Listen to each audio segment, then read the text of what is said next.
नमस्कार, यो हो टिभी टुडे नेटवर्क सुदूरपश्चिम खबरमा स्वागत छ। म शान्ति गिरी। सुरु गरौं अहिलेसम्मका प्रमुख खबरबाट। शुक्लाफाटा राष्ट्रिय निकुञ्जमा कृष्ण सारको संख्या वृद्धि, 6 वर्षको अवधिमा 42 बाट 113 पुगे। संरक्षणमा निकै सफल भएको निकुञ्जको दावी। सुदूरपश्चिम प्रदेशमा मात्रै कोरोना संक्रमितको संख्या 6,500 नजिक, 5,000 बढी संक्रमण मुक्त। कोरोना परीक्षण भने घट्यो।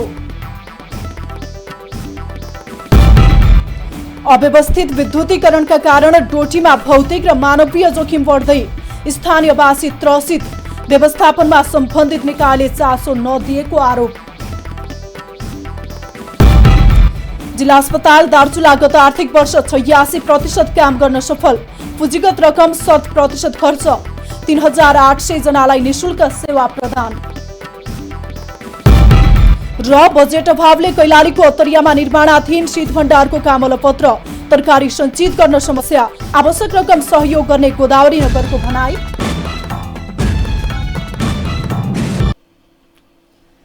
अब सुदूरपश्चिम खबर विस्तारमा। कञ्चनपुरको शुक्लाफाटा राष्ट्रिय निकुञ्जमा कृष्ण सारको संख्यामा वृद्धि भएको छ। 6 वर्ष अघि निकुञ्जमा स्थानान्तरण गरी संरक्षण गरिएका कृष्ण सारको संख्या वृद्धि भई 113 पुगेको हो। एक रिपोर्ट। आजभन्दा 6 वर्ष अघि शुक्लाफाटा वन्यजन्तु आरक्षको हिरापुर फाटामा स्थानान्तरण गरी ल्याइएका कृष्ण सारको संख्या उल्लेख्य वृद्धि हुँदै गएको छ। स्थानान्तरणको सुरुको वर्षमा 42 कृष्णसार ल्याइएको निकुञ्जमा 6 वर्षको अवधिमा बढेर 113 कृष्णसार पुगेका छन्। नेपालको लागि बर्दियाको खैरपुरपछि कञ्चनपुरको शुक्लाफाटा राष्ट्रिय निकुञ्जमा मात्र पाइने लोपोन्मुख अवस्थामा पुगेका कृष्णसारको संरक्षणमा निकुञ्ज कार्यालयले निकै सफलता हात पारेको छ। अहिलेको क्षेत्रफल हेर्दाखेरि 200 भन्दा बढी कृष्णसारको संख्या भयो भने त्यसलाई अर्को ठाउँमा व्यवस्थापन गर्नुपर्ने अथवा शुक्लाफाटा राष्ट्रिय निकुञ्जकै प्राकृतिक वासस्थानमा लगेर छोड्नुपर्ने चाहिँ एउटा चाहिँ शुक्लाफाटा राष्ट्रिय निकुञ्जको र मेरो व्यक्तिगत तर्फबाट त्यस किसिमको राय रहेको छ। र जहाँसम्म लाग्छ यो कृष्णसारलाई प्राकृतिक वासस्थानमा छोड्दाखेरि यसको आनीबानीको कारणले गर्दाखेरि यो नजिकैको कृषि बालीतिर खेतबारीतिर जान सक्ने भएको र शुक्लाफाटा राष्ट्रिय निकुञ्जको क्षेत्रफल पनि सानो भएको हुनाले यसलाई केही पपुलेसन यो ठाउँबाट झिकेर नेपालको अर्को कुनै ठाउँमा लगेर कृष्णसारको चाहिँ व्यवस्थापन गर्दा राम्रो हुन्छ भन्ने मलाई लागेको छ। कृष्णसारको संरक्षणमा निकुञ्जले विशेष गरेर आहारालाई प्रमुख प्राथमिकता दिएको छ। कृष्णसारको आहारमा विभिन्न पौष्टिक तत्त्व खुवाएर लगायत चरण क्षेत्र जस्ता कुरामा पनि निकुञ्जले सुधार ल्याएको छ। यसको चर्ने ठाउँहरू पनि 58.5 हेक्टर खानालाई पुगिरहेछ। अनि त्यति अनि बिचबिचमा चाहिँ त्यस्तो घाँस काट्ने अनि यिनीहरूलाई गर्ने म्यानेजमेन्ट गर्ने काम चाहिँ भइरहेछ। जोत्ने मसरु चल्ने अरू काम पनि भइरहेछ। चना भयो, अनि भटमास भयो, चोकर भयो, पशु आहारा भयो, मिनरल भयो, अनि त्यसपछि नुन भयो, अनि त्यो बिचमा जुकाको दबाईहरू दिइरहेछ। पहिलो चरणमा 28 र दोस्रो चरणमा 14 स्थानान्तरण गरिएका कृष्णसारको स्थानान्तरणपछि निकुञ्जमा हालसम्म बढेर कृष्णसारको संख्या 113 पुगेको छ। कृष्णसारको संरक्षणमा निकुञ्ज कार्यालयले पछिल्लो समयमा पनि सफलता हासिल गर्दै जाने हो भने शुक्लाफाटा राष्ट्रिय निकुञ्जको पर्यटन क्षेत्रमा पनि उल्लेख्य बढोत्तरी हुने देखिन्छ।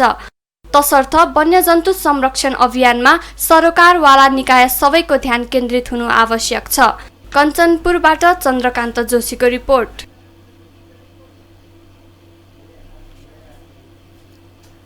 जयपृथ्वी राजमार्गको बागथला चैनपुर सडक खण्ड अन्तर्गत अधिकांश ठाउँको कालोपत्रे बिग्रिएको छ। सडकमा भएका खाल्टाखुल्टीमा पानी जमेपछि राजमार्गमा यात्रा गर्ने यात्रुहरूले निकै शास्ति खेप्नु परिरहेको छ। राजमार्गको बागथलादेखि चैनपुरसम्मको 45 किलोमिटरमा विभिन्न ठाउँमा खाल्टा परेका छन्। सडक मर्मतका लागि करोडौं रकम खर्च भए पनि सडकको अवस्था भने उस्तै रहेको भन्दै स्थानीयले गुनासो गरेका छन्। विश्व बैंकको आर्थिक सहयोगमा करिब 30 करोडको लागतमा कालोपत्रे गरिएको सडक खण्ड हस्तान्तरण नगर्दै बिग्रिएको हो। सेती प्रादेशिक अस्पतालको प्रयोगशालामा मंगलबार थप 10 जनामा कोरोना पुष्टि भएको छ। 788 जनाको कोरोना परीक्षण भएकोमा 10 जनामा संक्रमण पुष्टि भएको हो। सुदूरपश्चिम प्रदेशमा कोरोना संक्रमितको संख्या 6200 नागेको छ। यता सुदूरपश्चिम प्रदेशमा पछिल्लो समय कोरोना परीक्षण भने घटेको छ। डडेलधुरा अस्पताल र डोटी जिल्ला अस्पतालमा रहेको प्रयोगशालामा कोरोना भाइरसको परीक्षण घटेको हो। पर्याप्त किट नभएपछि दुवै प्रयोगशालामा परीक्षण घटेको जनाइएको छ।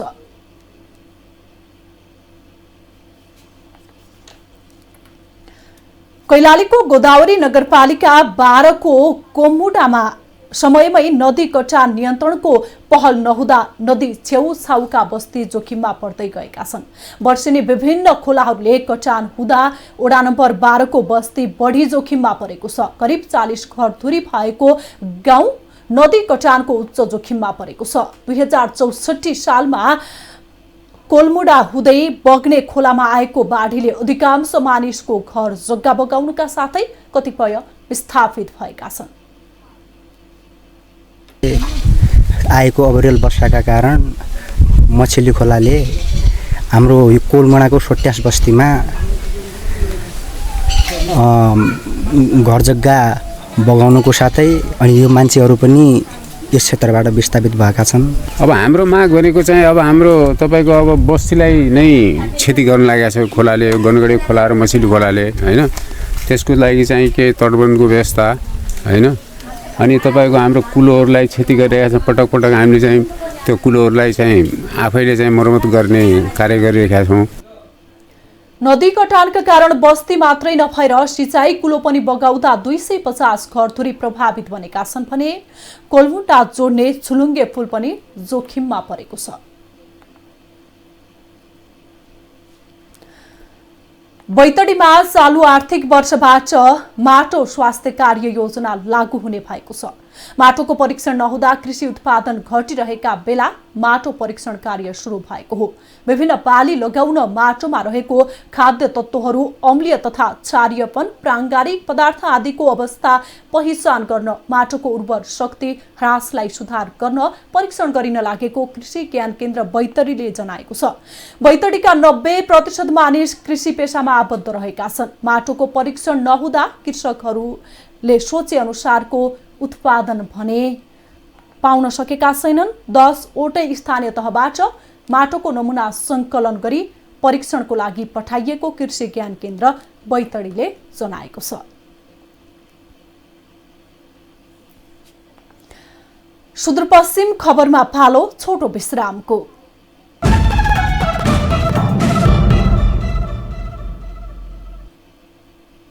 अब बाँकी खबर।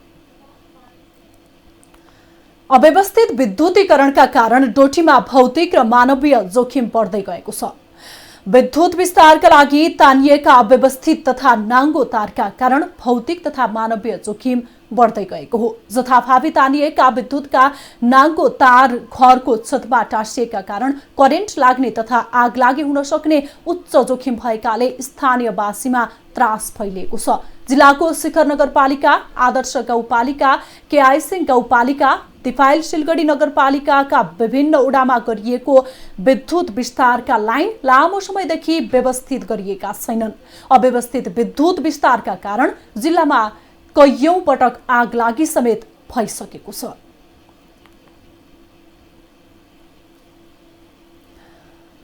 अछामको मंगलसेन नगरपालिकामा बन्दाबन्दीको समय 1 हप्ताका लागि थप गरिएको छ। यसअघि पहिलो चरणको भदौ 9 गतेदेखि 16 गतेसम्म, दोस्रो चरणको 16 गतेदेखि 22 गते राति 12 बजेसम्मका लागि बन्दाबन्दी गरिएको थियो।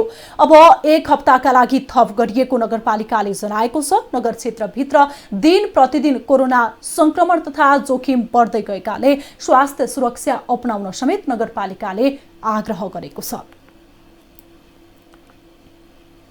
जिल्ला अस्पताल दार्चुलाले आर्थिक वर्ष 2076-77 मा कुल कार्यक्रमको 86% कार्य प्रगति हासिल गरेको छ।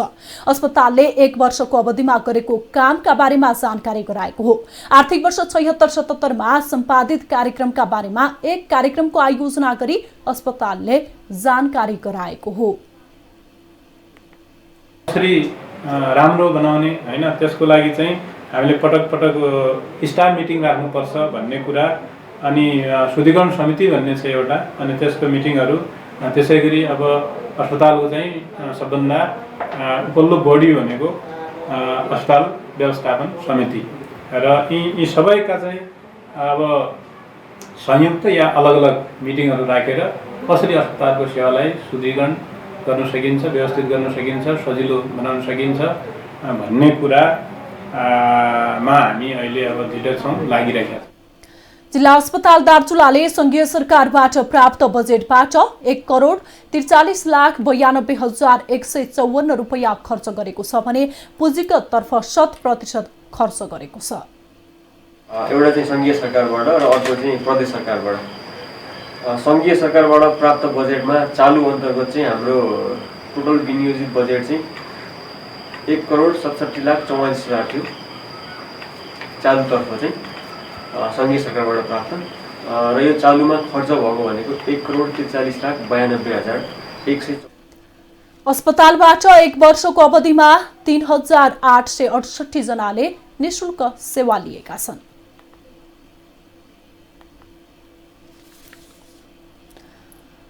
डोटीको सायल गाउँपालिका 6 का 3 बेसहारा बालबालिकालाई दीर्घकालीन व्यवस्थापनका लागि कैलालीको धनगढी पठाइएको छ।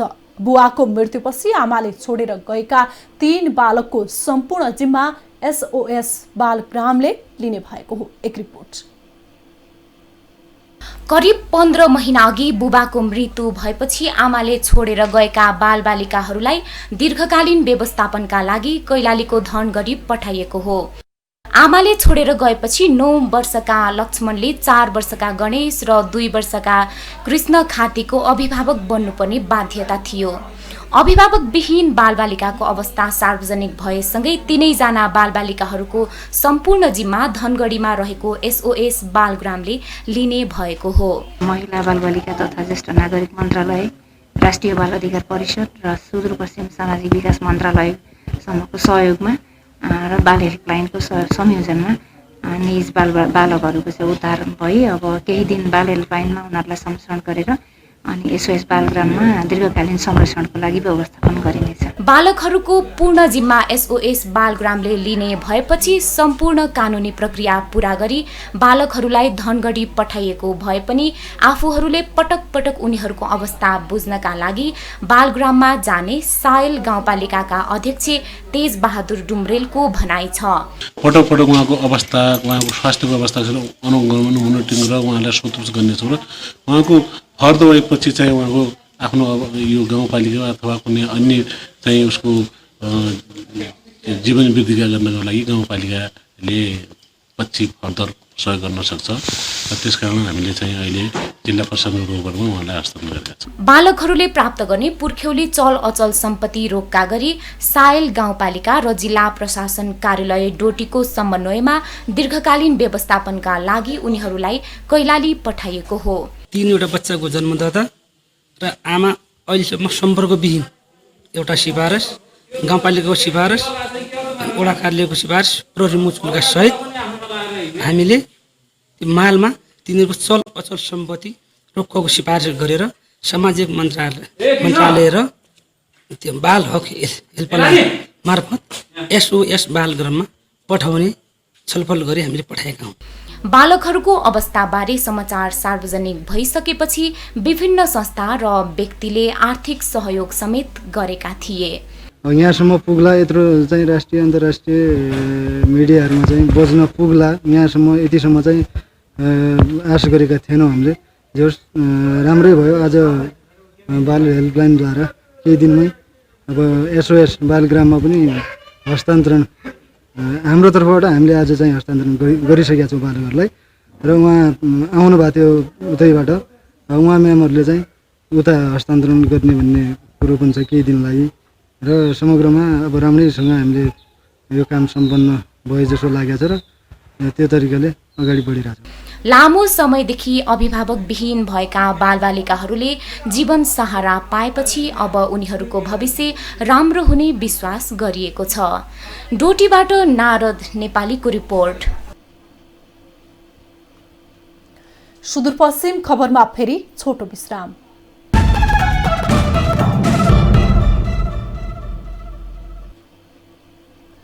अब जनआवाज।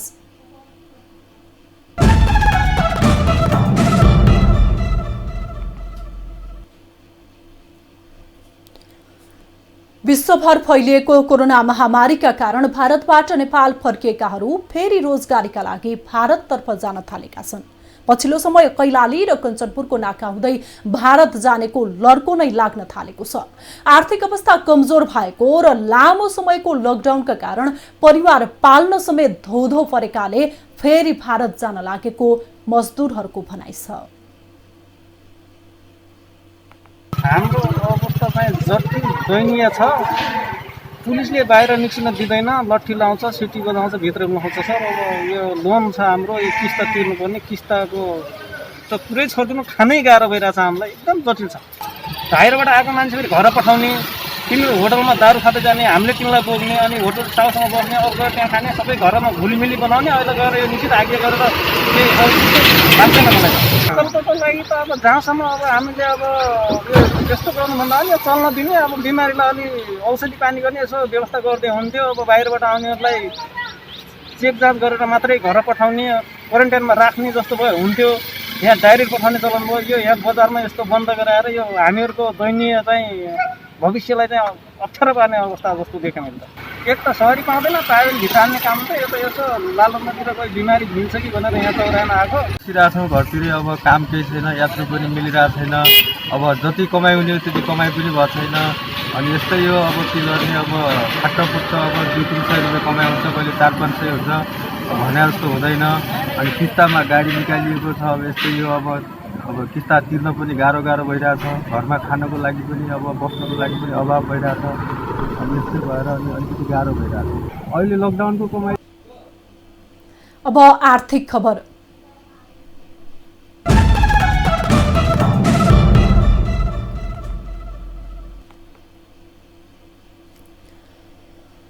बजेट अभावका कारण कैलालीको अत्तरियामा निर्माणाधीन शीत भण्डारको काम अलपत्र बनेको छ। 3 वर्ष अघि निर्माण सुरु गरिएको शीत भण्डार समयमै सम्पन्न नहुँदा फलफूल तथा तरकारी सञ्चित गर्न कठिनाई उत्पन्न भएको हो। एक रिपोर्ट।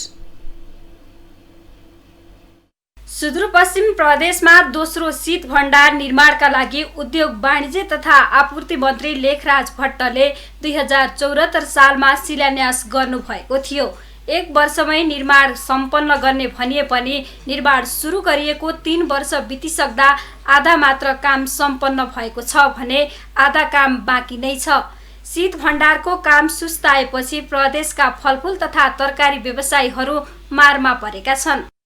करिब 2 करोड 35 लाख लागत अनुमान गरिएको शीत भण्डारको बाँकी निर्माण कार्य रकम अभावका कारण अलपत्र परेको कृषि उपज थोक बजार समितिले बताएको छ।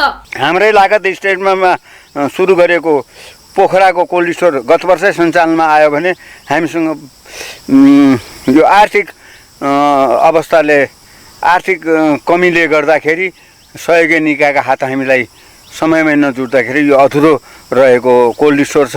रकम अभावले अलपत्र परेको शीत भण्डारको काम अघि बढाउन गोदावरी नगरपालिकाले पनि आवश्यक सहयोग गर्ने जनाएको छ।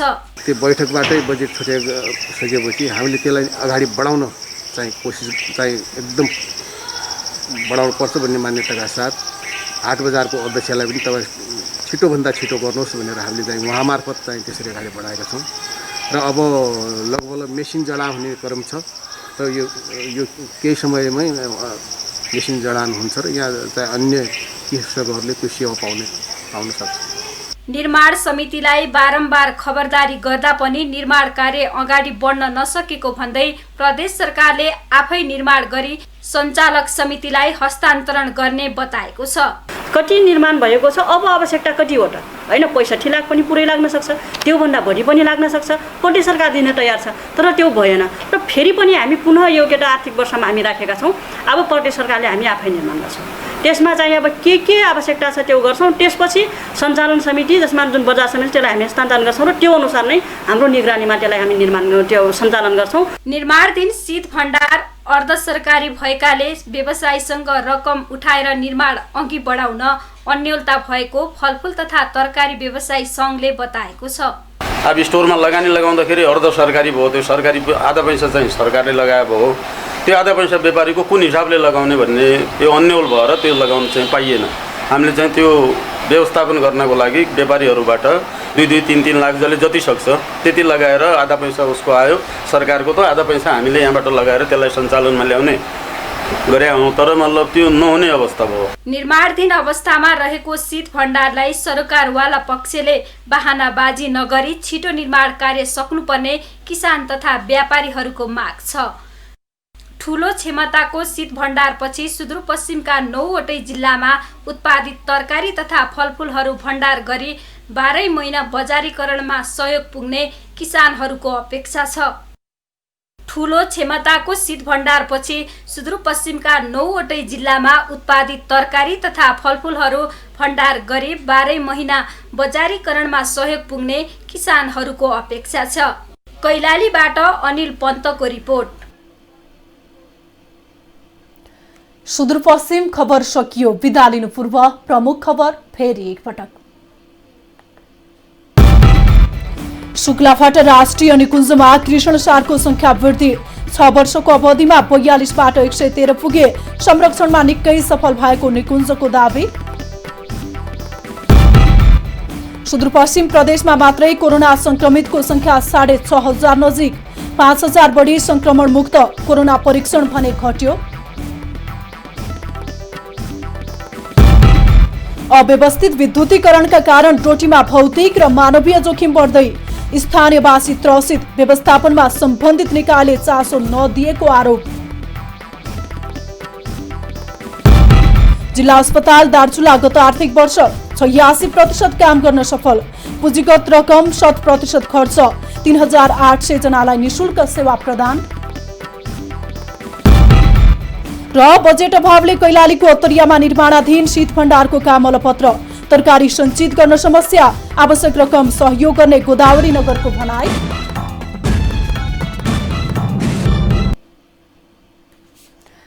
हामीलाई TV today Nepal apps download गरी विश्वभरि प्रत्यक्ष हेर्न सक्नुहुनेछ। साथै www.tvtoday.news.com मा गई हेर्न र पढ्न सक्नुहुनेछ भने फेसबुक, युट्युब र ट्विटरमा समेत फलो गर्न सक्नुहुनेछ। विकास निर्माण र जनसरोकारका विषयमा हाम्रो आवाज जारी छ। अहिलेलाई सम्पूर्ण सुदूरपश्चिम खबर युनिटका साथ म शान्ति गिरी पनि बिदा चाहन्छु। टिभी टुडे एचडी हेर्दै गर्नुहोला। नमस्कार।